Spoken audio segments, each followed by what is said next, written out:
Okay, so this is brain-computer interfacing, like kind of like the basics of like how it works, and just kind of an overview of what I've done so far and what can be done with the tech. It's pretty cool stuff. So let's go on.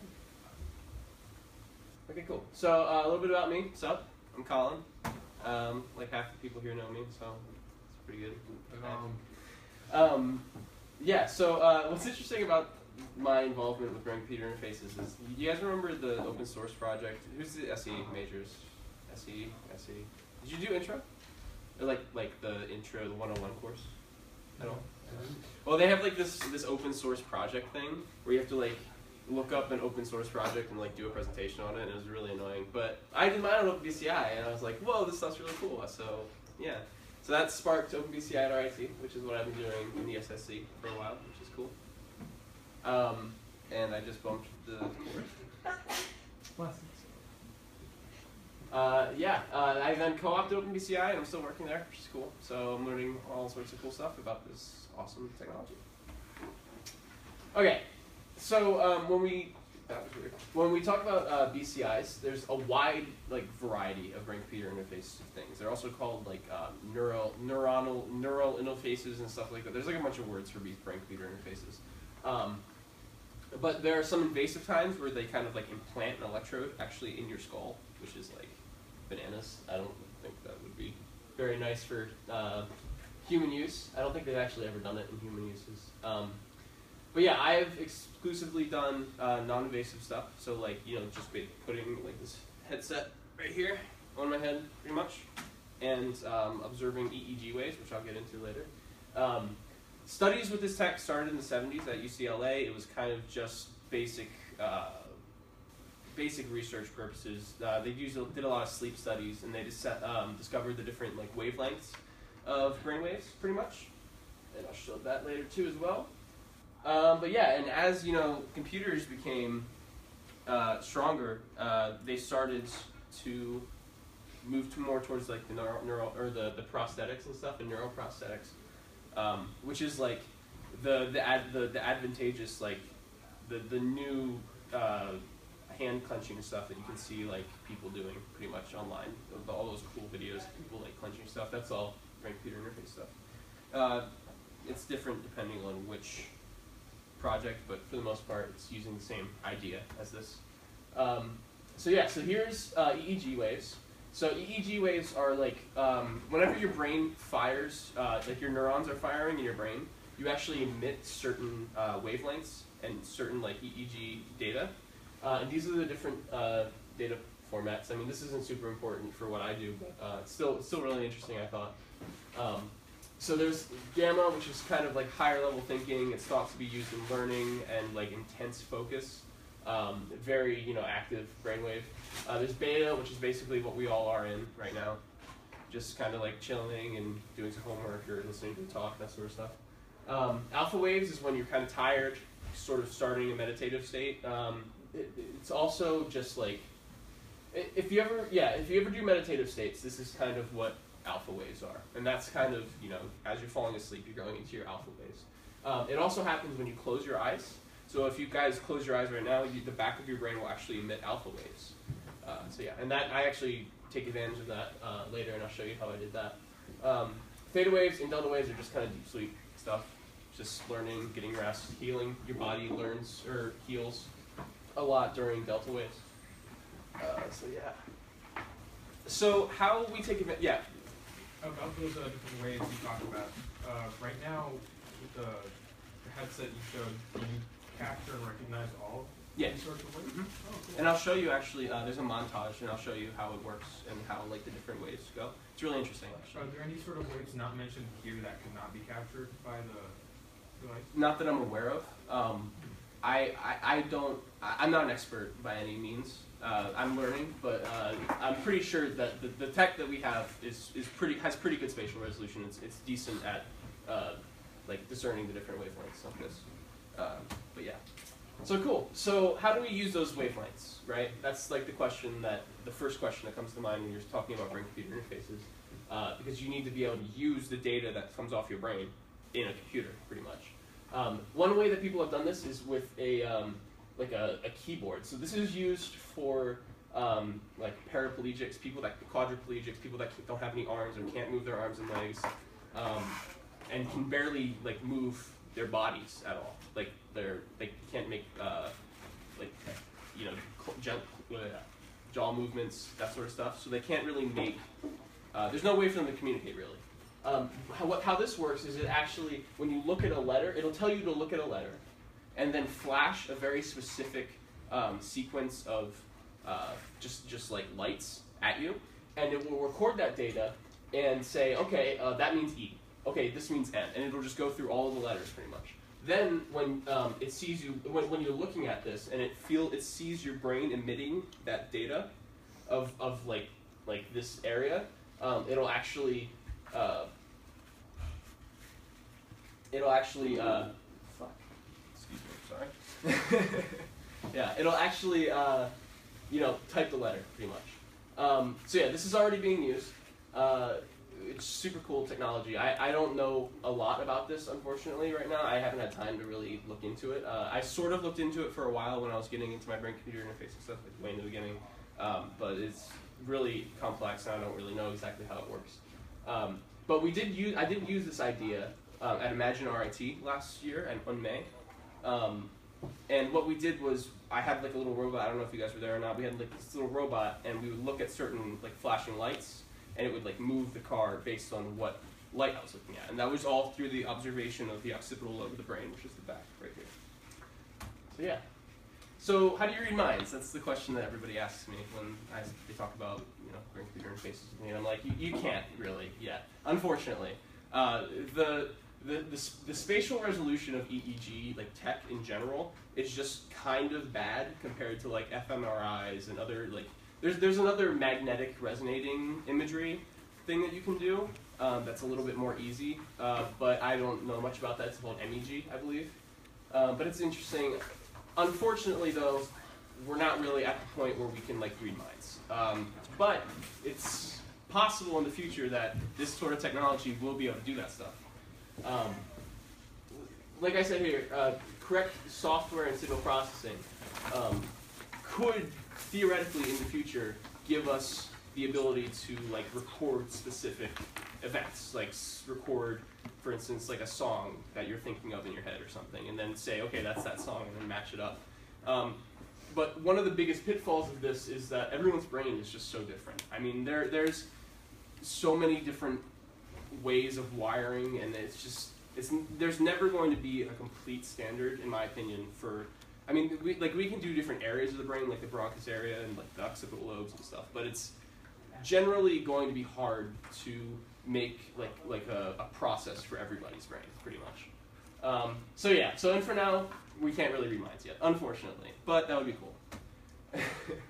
So this is a coworker that I had at BCI, Irene, and this is kind of showing what they did is they're moving this RC car right here up and down based on alpha waves.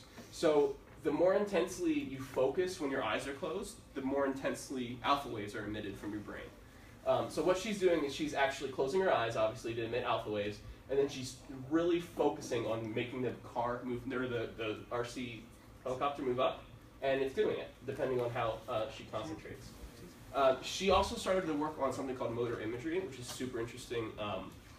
That is like thinking about moving right, or thinking about moving your hand left, or thinking about like clicking a button to the right, or thinking about clicking a button to the left. And that's kind of observes the top of your brain where the different motor areas of your brain are. And here I have a little video. This is this is similar to that motor imagery idea I was talking about. I did this in the SSC actually last year. And basically, what it did was I would stomp my foot, my right foot, and I would have an electrode up on the left part of the left hemisphere of the motor area of the brain. And when I stomped my foot, my right foot, it would send a beta rebound up to the machine and push spacebar, so I could play cannonball with basically my brain. I mean, I was stomping my foot, but it's like the idea is that eventually we'll be able to do motor imagery and say, like, you're walking through, like, a virtual reality environment, and you think jump, and then you jump. So that's, like, this is, like, the precursor to all of the super cool like full diode technology that you see in like this is not my image, that you see in like pop culture. Cool. So this is EMG technology. So how EMG differs from electromyography, how that differs from EEG is it actually observes muscles, like muscle neurons firing. So rather than just kind of sitting and passively observing your brain waves, electromyography seeks to like find like peaks and different, just getting data from muscles firing pretty much. And this is kind of how it works.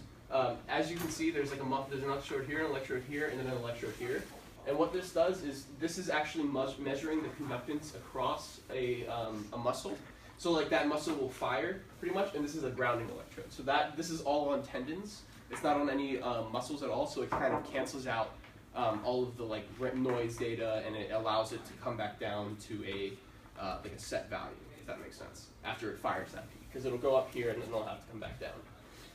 But yeah, this is really the stuff that you can make the most progress on with this technology right now, because it's really easy to do and it's like really cool too. And I'll show, I have an example of how this stuff works, and I'll show that after this. Quick plug for OpenBCI, they're super awesome. All their code's online. I mean, it's just great. They've been so helpful and just in furthering my understanding of the subject. And yeah, what the OpenBCI board is it has these different prongs right here, and you can plug electrodes into those prongs and observe the data, and it sends it to this GUI right here, which I'll show you later. Cool. So this is a project that I did over the summer called the Motorcycle Helmet Project, and this was like a media center within the motorcycle helmet. So basically what I did was I put an electrode there, and I set it up with an Arduino Uno and this little Bluetooth controller, and I had it communicate with my phone to pause and play Spotify pretty much when I like clenched my jaw. So I could clench my jaw once and it would play Spotify, clench it again to you know, pause Spotify, or like move forward and move back depending on the different movements I did. And that was pretty cool. We did that in like 2 or 3 days. And it was just kind of a cool project. We were gonna submit it to a hackathon, but unfortunately we ran out of time over summer. So yeah, it's pretty cool. So now we're gonna get into this hand stuff that I have here, which is really cool. I like this a lot. What I'm going to target with this headset right here is this muscle. There's a muscle that runs across, if you can see right here, that runs across here that controls your jaw. And whenever you close your jaw, if you put your hand here and you like clench your jaw, you can feel it kind of like moving, right? So basically what I'm going to say is, okay, so that's the muscle that I want to observe. And I'm going to do different things with the hand based on what the muscle's doing. And if you can see right here's my electrode placement, just right where that jaw will be, jaw muscle is. And I'm going to put on these ear clips, which are the grounding and reference electrodes. Let me do this real quick. Oh, okay. So this is the processing code. Is anybody familiar with processing at all? It's basically just Java. It's like a Java environment that allows you to like make GUIs super easy. This is OpenBCI's code. It's all on GitHub. Again, if you just search OpenBCI GUI, it's pretty sweet stuff. I wrote all of this like event code right here over summer, which is pretty sweet, which I'll show you. And basically what it does is it has different analog and digital events based on whether the buttons are analog and digital. And I'll show you on the GUI then what that looks like. And these are all like all the different commands. Let me find here. All the different like events. Like this is the channel 3 event, and it does something based on channel 3. And I'll show you how this works here. Cool. Okay, so here's the GUI itself. Cool. So what I'm going to do is I have my OpenBCI board all connected, and yeah, this will be the hand, and this is the OpenBCI board. So I'm going to connect to that. If it likes to connect, please connect. There we go. Cool. Okay. So yeah. So what I'm going to do here is I'm just going to set this bandpass filter to 5 to 50, just because that just makes the data prettier. I'm going to turn off all of the other channels. And once again, this is something, I'm doing something really cool with only one electrode. imagine the possibilities of like utilizing the full system. I mean, they're just huge. It's really, really exciting tech. We froze. I'm not sure why that happened. Sorry about that.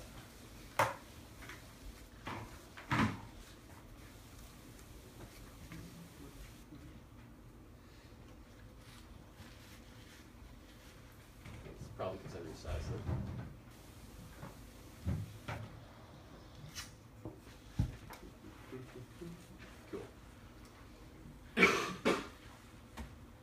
Off. So this is the EMG widget that I did over summer, and I'm going to utilize this to play with this robotic hand that I have up here. I'm going to start with analog data because I think it's cooler. Okay, so I'm just going to connect on channel 1 to my hand right here, and we're going to start the data stream, and that's just kind of, it does that sometimes to calibrate. Let me turn this off. Okay, cool. So now what's going to happen is whenever if you can already see it kind of doing it right now, when I clench my jaw, it's going to close the harder that I clench my jaw. So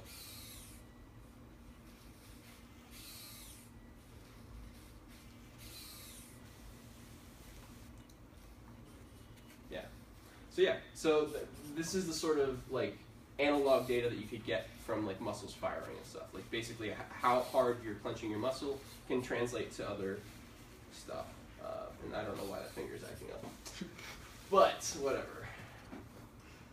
Okay, so now I'm going to go ahead and switch to digital events. And these are basically what I did was I set like a trip value. So it goes above this trip value and then it goes below a trip value. And you'll see down here there will be like a little red circle, and the circle will change colors as I go.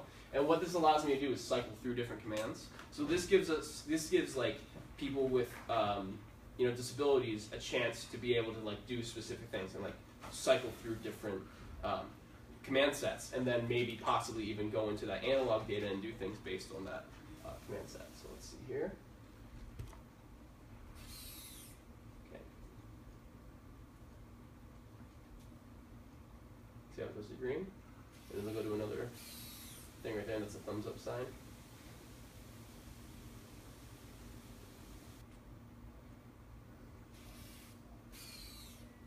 That's that.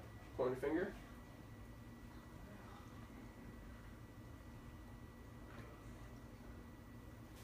And I think we got a point right there. Yeah. So yeah. Yeah, and so basically how that's working is, once again, it's just observing the muscle and doing different things based on the code that I've written. So yeah, any questions about this stuff? I know it was a kind of not a lot, but also a lot at the same time. What's up? So I think you mentioned the technology used to read muscle neurons was EKG? EMG. EMG. EKG is like heartbeat movements, if that makes sense. Okay. So I was wondering, since there are parts of the brain known to control motor skills, could you perhaps, to what degree can we use EEG to read brainwaves and determine what muscles are being used? That's all software side. It's the EEG itself can do that. Like when you're talking about, like, basically what you're just doing is you're just observing all these brain waves coming off your brain, right? It'll always pick up you like moving your right arm. So for instance, if I had like, this is where the motor area is for the right side of the body. If I had like an electrode right here where my hand is, and I clenched my hand really hard, chances are on the EEG we'd be able to see that. And that's like what I was talking about earlier with that cannonball example of me like jumping. That's what I was doing pretty much, was I was seeing the stomp and then it jumping, it coming off my brain. So it's very possible. It's just it requires a lot of signal processing and a lot of like a lot of coding that is just really hard to do. Machine learning here is very useful. So you set some machine learning algorithms up, and then you like do a trial like 40 times or something, right? And you train it to know like what's happening. We've gotten some pretty good results with that stuff. So theoretically, and even what's interesting actually is even thinking about moving your hand shows up. It's just much smaller, and like the data is much quieter, pretty much. But yeah, it's an interesting question. That's definitely where I think the future of this technology is these kind of theoretical, like moving around in virtual environments will be big, I think. So yeah. So you think in the future you'd be able to pick out the waves for the directing the muscle to signify like the clenching of the hand, but so you're thinking that in the future there'll be something where you won't need to like actually clench that muscle? Yeah, you're saying like ideating it. Yeah. So yeah, that's like the difference. That's the main difference between EEG and EMG. EMG is your muscle clenching, and that's what I've been observing. But EEG is your neurons firing in your brain telling that muscle to clench. And yes is the answer to that. Because like what I told him is like when you're thinking, when we were like recording that thing of thinking about moving your hand and stuff, that is all possible to do. The problem is, once again, is the spatial resolution is kind of bad, and it just needs more work. And it's such a new technology that especially in like the computing aspect of it, like the research aspect, people have been using EEGs forever. I mean, they're used since the 70s. They're used in hospitals to diagnose people in like comatose states and stuff. So it's possible to do that, definitely. It just takes a lot of work and a lot of like really smart people that know what they're doing, pretty much. Any other questions? Okay. Have you looked at all into any sort of patterns, frameworks, structures that do use machine learning to actually interpret EEG data? I've started to. Machine learning, I'm only third year. I'm learning, I'm taking algorithms right now, actually, to kind of get my feet, wet into the machine learning area. I did look over the summer a little bit at some machine learning stuff, and I went to actually this hackathon / it's like a neurotech thing that I went to, and there were some guys there doing stuff like that with machine learning, and their data was a lot cleaner. It was a lot easier to get specific commands from. I definitely think that that machine learning idea of like training a model and that sort of stuff is the way to go with this tech. I mean, it's just finding patterns, right, of whatever you're currently doing or whatever's happening in your brain. So yeah, definitely. Anything else?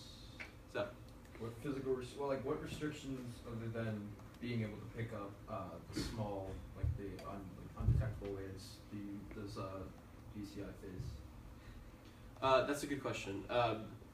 BCI EEG data itself, because of the way these are just electrodes like sitting on my scalp, right?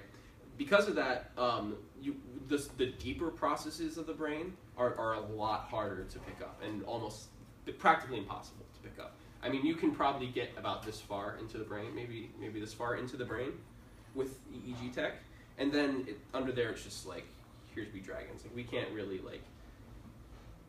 can't really observe that stuff yet, and that's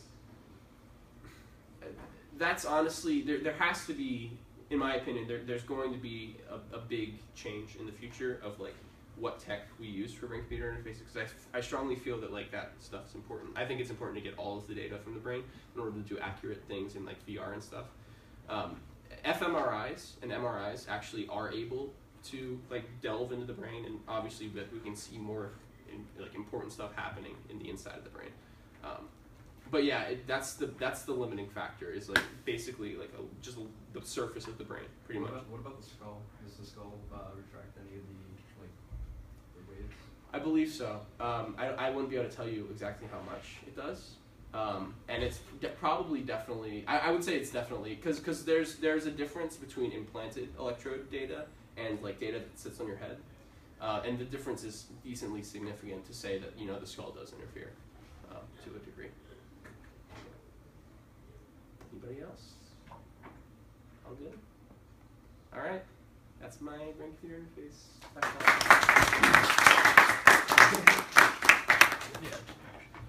Smile for the camera. Yeah.